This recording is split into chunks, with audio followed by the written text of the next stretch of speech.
Welcome to the Barker Podcast Collection.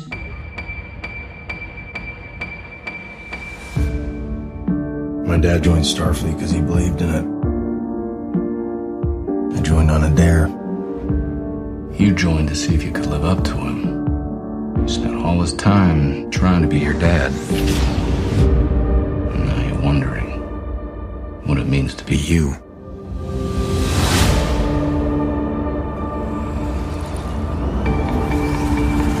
We were overwhelmed by something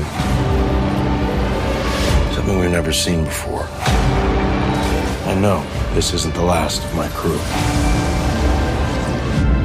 but this is my last report as the captain of the Starship Enterprise.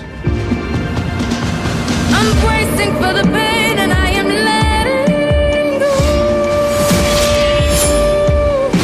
I gathered all my strength and I found myself.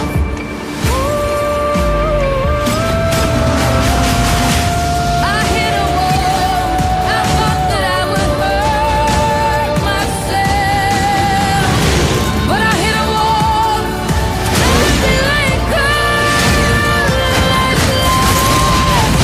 but I hit a wall. Let's make some noise. I hit a wall. I hit a wall. I hit a wall. Hold on to something. Welcome to the Not Watching Podcast. My name's Rob Howard, and this week I'm joined by... Ian Bruce and Marcus Hurley. I need to talk about Star Trek. Beyond? I saw it. I think you might enjoy this. Cool. Is it like Into Darkness? Because I enjoyed Into Darkness. I thought it was better than Into Darkness. Okay. But you like Jason Bourne, so obviously you're a... Yeah, I don't know anything. No, I watched this one in 3D. I double billed it with the BFG. That was alright, but I'm not going to talk about that. Anyway, yeah, so Star Trek Beyond. This one was directed by Justin Lin, taking up the mantle from Abrams, who did the last two. And it's actually co-written by Simon Pegg, who plays Mr. Scott. So there's quite a bit more of him in it. Yeah. I definitely noticed that he might have had a few more lines than he has in the last couple of movies. But what's interesting about this movie, yes, they blow up the Enterprise again. But what they use that as an excuse to do is to pair up the guys in some interesting scenarios. So you end up with Kirk and Scotty together, and you end up with Bones and Spock together. And Bones was really underused in Into Darkness. That he almost didn't come back for this one, apparently, because he was just so narked off with that, apparently. But he's got plenty to do in this, and it's very funny. And it kind of feels very much like just a sort of extended episode of the original series, really, because there's an alien threat, and there's an amazing construction of this thing called Jonestown, which I don't know if you've played the game Mass Effect, but the Citadel in that, it's like that. It's all weird angles and like these cityscapes all on top of one another. It's vast and just looks amazing. I really enjoyed it. Idris Elba plays the villain under lots and lots of makeup. But it's got some really cool set pieces, and apparently they turned this film around in record time. They only had like 2.5 months of prep before they went in to shoot it, so it was pretty full on. But I thought the end result was pretty fun, and there's this moment that involves a certain musical track, classical music as they refer to it, and it just blows the doors off, in my opinion. It's not very Trek in the traditional sense, but I think it's in the spirit of where you're kind of in that wheelhouse. It's very convoluted how they get to that, but I just thought it was incredible. And yeah, it really rocks. There's some cool action in it. they're all really good. All the characters still, I think they really work. And I've been rewatching the old series, and it's incredible watching the old stuff after watching the new stuff, and it makes me realise how much of a good job they're doing representing all those characters from the old thing. So I was really happy with that. It's not doing too well at the box office. They've only just made their money back, and it's been out a few weeks now. So it's had mixed reviews, hasn't it? I think it was doing all right on Metacritic overall. It's one of the few films of the past weeks that's in the green. So, yeah. I think it might just be down to what people are expecting from films these days. I mean, I would go to a Star Trek film thinking it's got to have the Enterprise, it's going to have bits and pieces. But, I'm guessing because of these new Star Trek films, people are a bit different now. They're expecting to be Call of Duty in space or something. So who knows? Maybe the audience has shifted. I don't think they spent a ton on marketing it, to be honest, because they didn't really do any press for it until like a couple of weeks before it was out. Also, I think they've been a little bit, because in the shadow of Anton Yelchin's death, they definitely honour him in it. They were still editing the film while that was happening, and they honour him, and they also honour Leonard Nimoy as well, who's passed since the last one, and that plays into the plot of this film almost, that Ambassador Spock has died. So they give him a proper send off in it. But yeah, no, it's quite cool. There's a new character in it played by, what's her name? Sophia Botella. She plays Jayla, who's like that white and black alien that you see. And she's kind of just been living in this wrecked ship. And, she may be turning up in future movies. Also, talking of future Star Trek movies, there's news that apparently in the next movie, because that is happening, because Star Trek, Chris Hemsworth is maybe back to play Kirk's father. Okay. So, so that, like in the original canon, the fourth movie, was that the Voyage Home? Yeah. The one with the whales. Time. I think as I mentioned, time travel. Yeah, I love that one. That's with the time travel. So there's been kind of a nod to every, like in Search for Spock, the Enterprise blew up. Khan was in the second one, and so it's like they're kind of referencing the old movies in each one. So I can imagine some time travel will be involved in the next one. I'm really hoping they don't do the fifth one, because that could be controversial. Oh, Jesus! Because that would mean they'll have to blow up God with a starship. That was was that the Final Frontier? Yep. Wasn't that the one directed by Shatner or written by Shatner? Yep, it was. Yeah. It was. Wasn't it? I don't remember anything about that one. Right. Undiscovered Country wasn't too shabby. That was with the Klingon quoting Shakespeare, who had the Klingon bird of prey that could fire under cloak and framed them for murder. Yes. Yeah. Wow. I haven't seen that film in about 10 years. I'm planning on doing it all, man. I've gone back to the original series. I'm doing all of that. I'm going to do all the films, all the shows. I don't care how long it takes, but they're all on Netflix. So I'm going to. I will say you will still enjoy Wrath of Khan. It's despite how cheesy the outfits look. The cat and mouse chase through the gas cloud. It's so the sound. I actually had to go and find a playlist of the soundtrack after watching that film, and I was listening to it for about a month in work because the music is just. I forgot how beautiful it was. Yeah, well, it's the 50th anniversary this year, so there's quite a lot of other stuff going on, including a new show that's going to be airing early next year. It's on CBS On Demand in the States. It's going to be called Star Trek Discovery, and we're getting it over here on Netflix. And there's been quite a bit of information dropping on it, although we don't know exactly what's going on. We've heard, so Discovery is the name of the ship.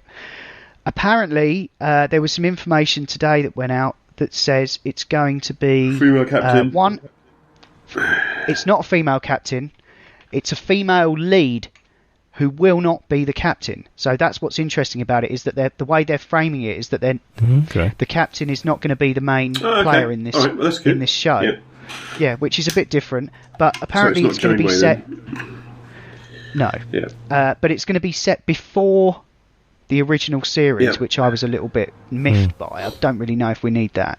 So it's supposed to bridge the gap between Enterprise and the original series. I'm fairly sure they'll do it, even though you're a bit miffed. Like they'll do another Jason Bourne movie. They'll do what they like. And it's set 10 years before the original series. There will be a gay character.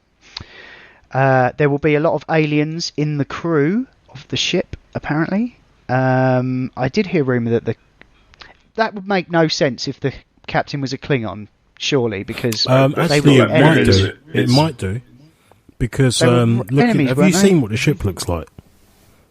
Yeah, I saw. They unveiled it. It's a mashup between a Federation starship and a Klingon Katinga battle cruiser or something like that.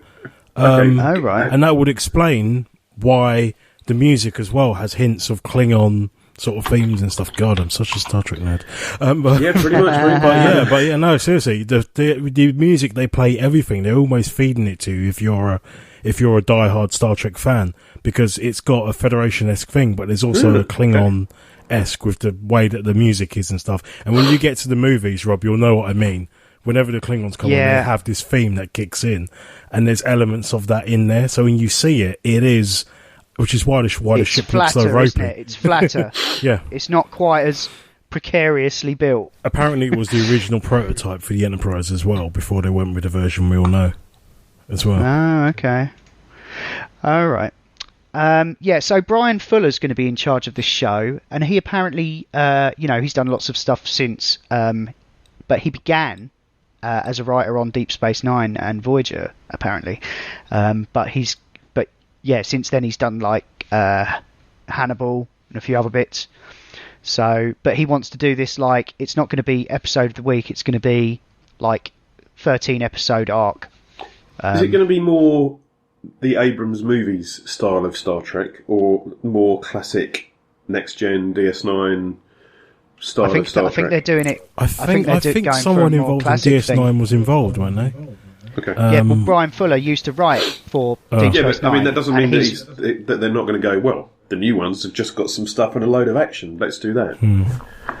No, I think they're very much honouring the traditional values of Star Trek. Okay. There was a really good panel at Comic-Con with... it was... Shatner was there, Data was there. Yeah, that was really good. Panels at Comic-Con, Jesus. Michael Dorn. Yeah. And Nice. the captain of the original Enterprise, Quantum Leap man. Scott, he was there as well. Scott, yeah. That's it. Yeah, he was there too. And Seven of Nine, she was there as well. Jerry Ryan. Jerry. Come on, That's mate. it. Jesus. Sorry, I'm trying. But yeah, it was really cool. They would talk. They had lots of questions. They said like, "Who's the best captain?" And that was awkward. There is a Shatner and Picard and Benjamin Sisko from DS9 there's a documentary called the Three Captains or something. The captains. Yeah, there was a bit of a plug for that going it's on. I think it's on one of the streaming services. But I think I've seen it around. Yeah. Shatner goes to Picard and they discuss the acting and stuff, and it's really good. It's really, I thought it would be spectacularly self-indulgent, and there's a little bit of that, definitely. But it was interesting. You know, Shatner's still going. Bless him. Yeah. I can't believe how good he looks for 85 or whatever he is. Yeah. He does not look 85. That's quite Which incredible. reminds me, I must watch Death Becomes Her again. Really, is he in that? No, but I think whatever they do is... It's what he's doing, okay. Yeah, I think he might have a painting or something. Yeah. It's got a little Star Trek model. Speaking of Anton Yeah, Yelchin, who's sadly no longer with us. I, a while ago now, saw Green Room, which is, he's in that with Patrick Stewart and the always delightful Imogen Poots. They play a punk band who go to this bar clubhouse thing for a gig, and shit happens. And basically they're stuck there and have to get out while all around them is tumbling. It's a grim film. Jesus. it's a horror movie. Well, I don't really know how to describe it, really. It's a bit like it's like Straw Dogs in effect. I mean, there's no rape, which is never justifiable anyway. But there is basically they're stuck in this room. They're held hostage or captive in this room, and it's their attempts to get out, their successes, their failures, and everything else that goes along around it. And there is it's just fucking dark. Some of the darkest bits of, like, Drive with, what's his face? Oh. Fuck. Yeah. The good-looking fella that all the chicks go swooning at. His eyes are a bit close. Ryan Gosling, yes. Ryan Gosling. There's a bit in that where somebody cuts someone with a blade. And this makes that look like a children's TV program. So that. Well, it's that way, but it's just horrifically grim. But really enjoyed the story. Patrick Stewart makes a fucking amazing bad guy. Jesus, I was not rooting for him by the end of it. I just thought, fuck off. He's a for a guy that we've seen him in stuff since 87 Next Gen started. I've never seen him in anything like this, and he was just an utter C-word. He really was. I think the thing about it is that you're kind of discovering at the same time as them how much shit they're in. Yes, and that's why it worked. That's why it kind of works as a horror film. Yeah, because I was just like, this can't really be happening. Like, it'll be fine, won't it? You know. Yeah. Have you seen it then? Have you seen it? No. Oh, okay. I've seen it. Yeah, okay. I watched it at the weekend. Oh, right. Okay, cool. Yeah, because you'd seen it and John's seen it. Yeah. John, who I thought might be on here today. Yeah. But, I thought I'd better watch it just so I can talk to you about it and know what you're going on about. With the knives and... Oh, that was just... And the wrist. And it was high up on my list of things to see as well. So. And I thought Yelchin was great in it. I mean, he was good in the Star Treks, and he was a fine actor. Also, kind of the week of his death, I went, that's a bit, it was tragic and stuff, and I'm not going to talk about that, but I had an urge to watch the remake of Fright Night, and he was the kid in that. Oh, was he? And I didn't realise. I loved that film. It's not good. It's not going to win awards, but I thought Farrell was good, and I normally don't like him. Imogen Poots was in that as well. Another one set in Vegas as well. It felt like an 80s movie that had been updated. David Tennant was good, and not normally a big fan of him. Oh yeah, he was very good in that. Yeah. So and that was a good movie. So there we go. Brilliant. No, Green Room was pretty horrific. But I would recommend it, even though it was, don't show it to your nan. No. No, it's really taught. I mean, it's basically to give it a bit more context. It's basically about a punk band that are travelling around America from one gig to the next, and they get booked into a club that is a bit of a Nazi dive. Well, it appears to be the Nazi dive in all of America. the most evil Nazi dive ever. They play like Nazi punks fuck off, so that's not getting them in anyone's good books. Yeah. And then they go. The green room of the title is the basically backstage area where they are kind of sort of pulling their gear in and out of, and getting ready for their show. And then there's an incident, and they get stuck in that room, which is what Ian said. Yeah. But no, I really dug it. I thought it was cool, and it was by Jeremy Saulnier, who previously brought us Blue Ruin, which was another good movie that was done on a shoestring. So I guess we'll be getting red something or yellow something else next.